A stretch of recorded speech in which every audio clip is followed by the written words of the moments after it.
Good afternoon, I should say at this point, and happy Easter. It is currently the day before Easter. I am making Easter dinner today for Jason's mom and his sister. So this is where we're at. I am, I baked a cake. It's cooling behind me. It's a strawberry cake. I am going to do the chocolate Dream Whip pudding frosting for the top. I am also going to be making loaded baked potato casserole, and I'm going to be making carrots and corn and ham. So the ham is about to go in the oven and cook for quite a few hours. And I have to recalculate because this is a little bigger than I thought. I thought I had a 10 pound and I have just about close to a 12 pound. So that's going to be a little bit longer because it's 20 minutes a pound. So I'm probably going to have to add an extra 40 minutes on, which is fine because I'm ahead of time right now.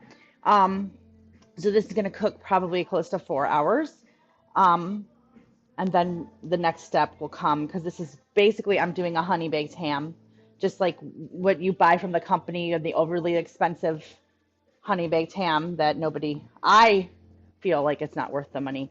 I can make my own close enough. But anyways, so what I did is I took all the wrapping off of it. I threw out the packet that comes with it. We don't want that. Make your own. It's so easy. This is a mixture of melted butter, Dijon mustard, and honey. And I am going to slather this all over here and like get it in between the cuts and everything really good. And so I'm going to start doing that now. I'm going to set this aside because I'm probably going to need it.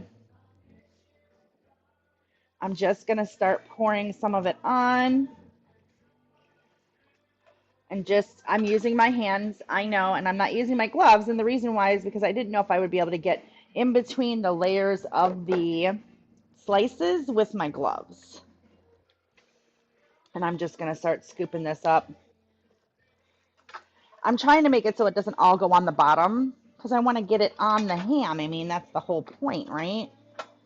So I'm going to try to start getting in between the layers here. And I just wanted to let you guys know after something that kind of came to my attention yesterday.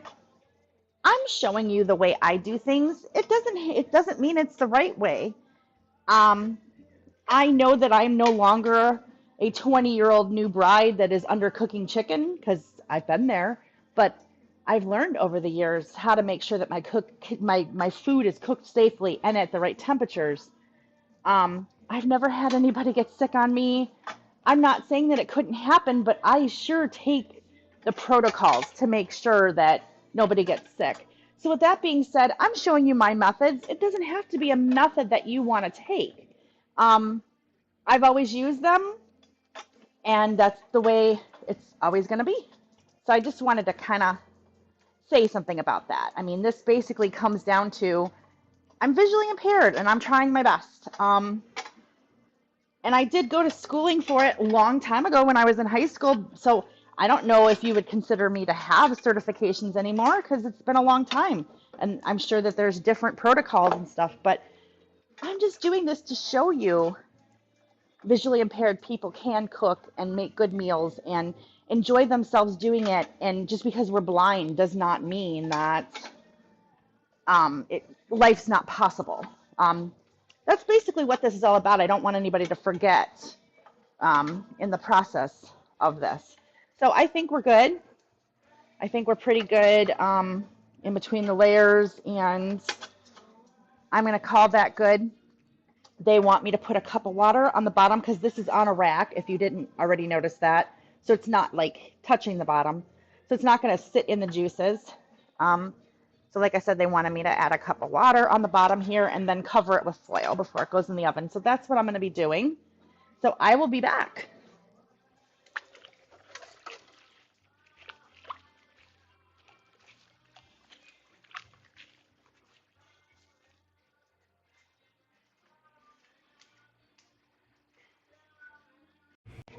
Okay, this is um, covered in foil completely, as tight as I can get it. You don't really want to let any of the moisture escape because you're trying to keep your ham nice and moist.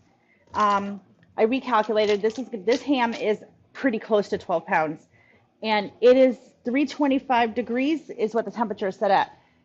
I am going to be putting this in the oven for 4 hours. So that was the readjustment. I'm still going to be fine because I'm going in 15 minutes earlier, but I gave myself extra time.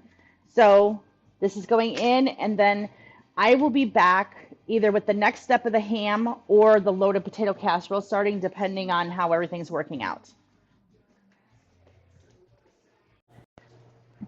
Now I am going to start the loaded potato casserole. I have 12 of these bad boys that I need to use my visually impaired helping peeler. I don't know if you've ever seen this before. It sits on your finger, and then you just do this. Um, I have to do this to the 12 potatoes, and then I have to dice them to put into the pot to cook. So I'm going to start peeling, and then I'll be back. We have 12 potatoes peeled. Now I need to just dice these up.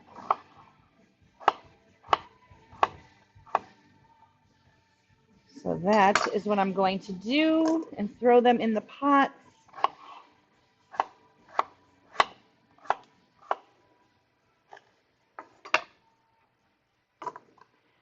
And I will have to do this to all of them.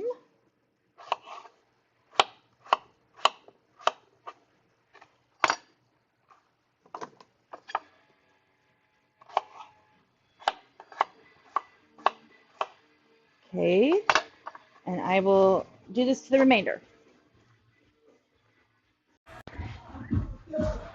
Okay, so we have the potatoes in here, and I rinsed them because I like to get the extra starch off if I can. And then I'm going to pour some salt on, and then they're going to cook. The next thing that I have to do is I have to cook up some bacon because there's going to be some bacon in this. Okay, I took a half a pound of bacon and I just cut it up small.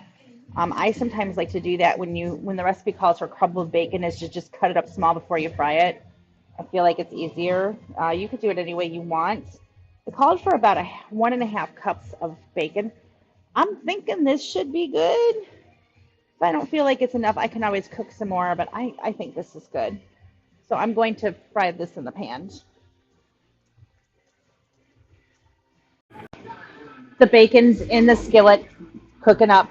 And it goes without saying, guys, I figured you guys knew this, but I'm going to say this.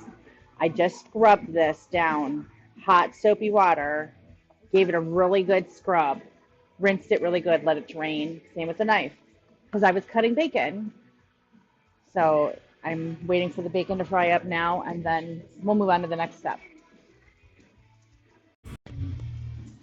While I'm waiting for the potato casserole to be ready for me to have it ready to go into the oven, I am going to be making the carrots, and I am going to be making I this thing is so goofy. Parmesan garlic roasted carrots. So I'm going to get everything ready for it to just go in the oven. Because um, when the ham comes out, I'm gonna have to cook the carrots, and then I'm gonna have to put the baked potato casserole in there. So I'm gonna work on the carrots so they're ready to go. So I am going to get 2 pounds carrots, and I'm going to rinse them and cut them, um, and get those ready, and then I'll be back. I am 3 ounces shy on my carrots, but I think we're going to be okay. I thoroughly scrubbed the carrots. I do not peel them. I do not like them peeled. I feel like you're losing all your nutrients and vitamins by peeling your carrots. This is why I buy ones like this and I don't buy those little shortcut carrots. It's supposed to be cut into, they're saying about 3 inches. I'm going to do them about this size. Sounds about right to me.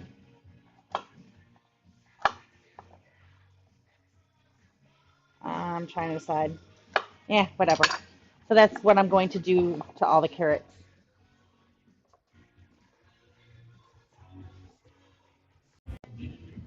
Carrots all cut up, and I probably did them smaller than 3 inches, but it's okay. That's the way I wanted them to be. Now I'm going to go on to the next step.